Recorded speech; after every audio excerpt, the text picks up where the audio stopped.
Now, we have with us... Sorry. Someone who likes to play with bins. Did you put that there on purpose? I think, I probably did, yeah. We've got our special guest, Lee Thompson. How you doing? You all right? Yeah, not too bad. Great. A bit chilly out there. Yeah, it's a bit of a nightmare, yeah. Now, of Madness, you are the saxophonist for Madness. The singer and saxophonist Singer from of the Scar Orchestra. Oh, of course. Tenor sax of Madness. Yeah. Great, cool. The flying saxman. Well, Actually, there's something I've been meaning to ask you. You've got. I've always No, been. you can't.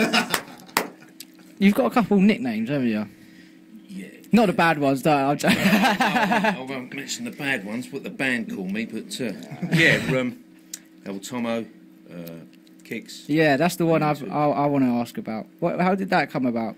El Tomo. No, Kicks one. It was just my graffiti name. It's a name that I used to spray up on walls as a youngster in my teens, in my misspent youth. Mike Barson, the Madness keyboard player, was Mr. B. Chrissy Boy was Chrissy Boy. And that's how you must have done most of your PR back then. Is that the way it was like? Absolutely, yeah. That was it. Yeah, PR in a spray can. PR in a can. It's the cheapest way to do it. Yeah. So how did Madness start up then? Was it just sort of... Well, it started off with Chrissy Boy, Mike and myself. Yeah. I made Chrissy Boy go out and get a guitar.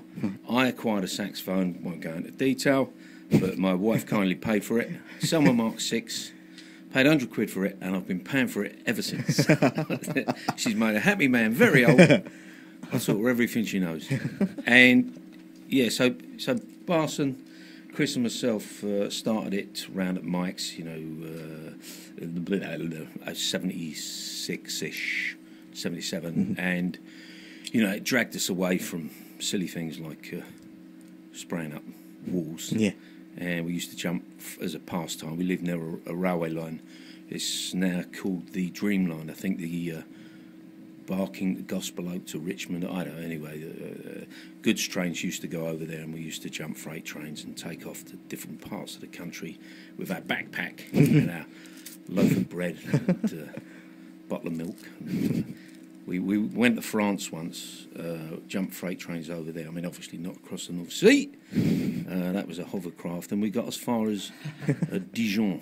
We got to Paris, and this is Cy Birdsall, Mike Barson and myself. This is, autumn 76. I'm pretty good with dates. 74. And we landed up down in Toulouse and Dijon. At one point, we was halfway up the Eiffel Tower. We got up okay, but getting down was very difficult because we happened to find an open door with crates and crates of lager in it. Oh yes, those were the days. So then, when was your first kind of big gig with Madness then? God, big gig. Yeah, when you broke. Dublin Castle, wasn't it? Hope and Anchor, 1970 fruity. I suppose. Now, you're asking me one there. I'm trying to think of a favourite. Can you hear me? Testing. 1, 2. Don't panic. It was. I mean, the two-tone comes to mind. Yeah. To me, that was it for me. Once we got on that tour, we'd done many gigs before, but that was a really enjoyable period. You really felt we was, we had the music world in the palm of our hands. Sure. We were on we were aiming for something. We were all together, all on the same bus, and many stories to be told. I'm sure. Pauline Black. Oh no, not you, matron. But I won't. I'll save that for the book. Oh, absolutely. So. Yeah, we'll talk to you a little bit later on, if you can stick around for us. Yeah. It's only been like 5 minutes now, mate. Of course Getting rid of him all. I've got to be up early, mate. I need my nap. Where's the cocoa you promised me? Well, we have cakes. We do have cakes somewhere, actually. Oh, yeah, I ain't touching those cakes. Oh, no, those little cakes. Yeah, I'll get him over there. Shut up, you. Just keep pushing those knobs. Oh, not that one. We've got a classic Madness. Cut your fingernails. Sorry. We've got a classic Madness tune, It Must Be Love, which is my favourite, I have to say. Oh. And then we got another great ska tune of something I'm sure you'll appreciate, Lee, by the English Beat called Mirror in the Bathroom. Oh, yeah. Too true.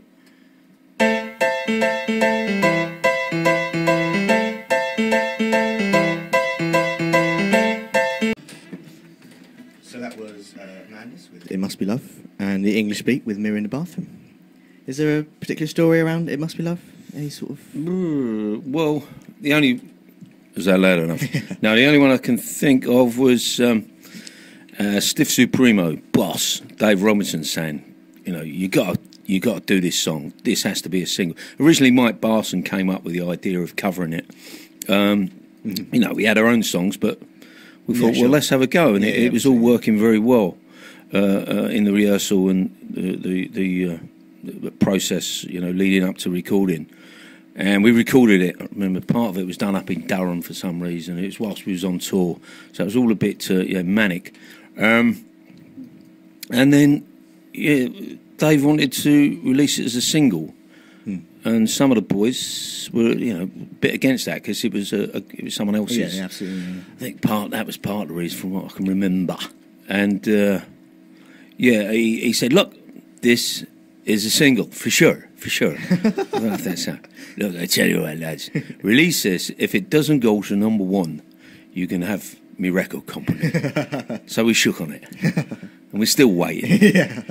But it became one of the most prominent. Yeah. So, in terms of creative forces in the band, did you all have an equal part in terms of writing the songs, or was it sort of? We're all equal, but some are more equal than others. What's that saying? How does it go?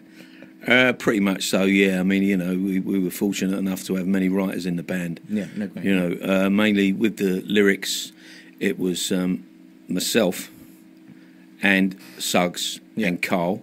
Yeah. And to a point, Barson. But mainly Barson and Foreman wrote the tunes. In recent years, recently it's changed quite a bit. Everyone's doing their own thing. I mean, on this Wee Wee CC Ya Ya plug album,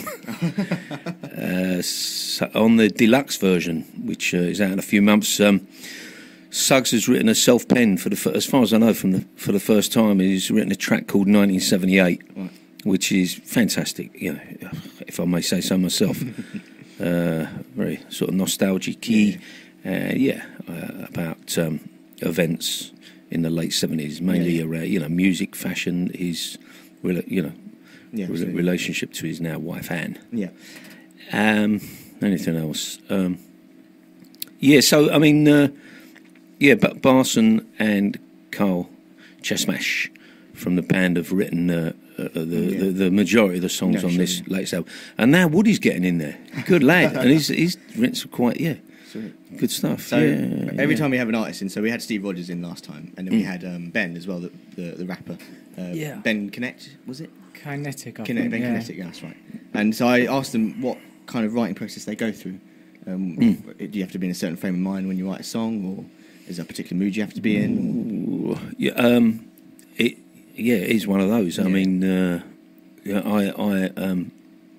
haven't written any lyrics for quite a while, probably for a year and a half now. Yeah, sure.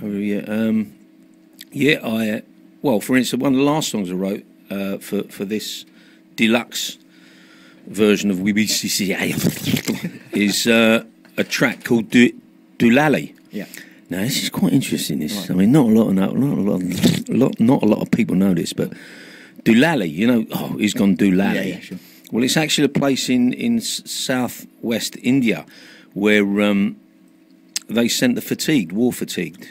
So anyone that was a bit shell shocked, it was all a bit taboo. So move them down to there.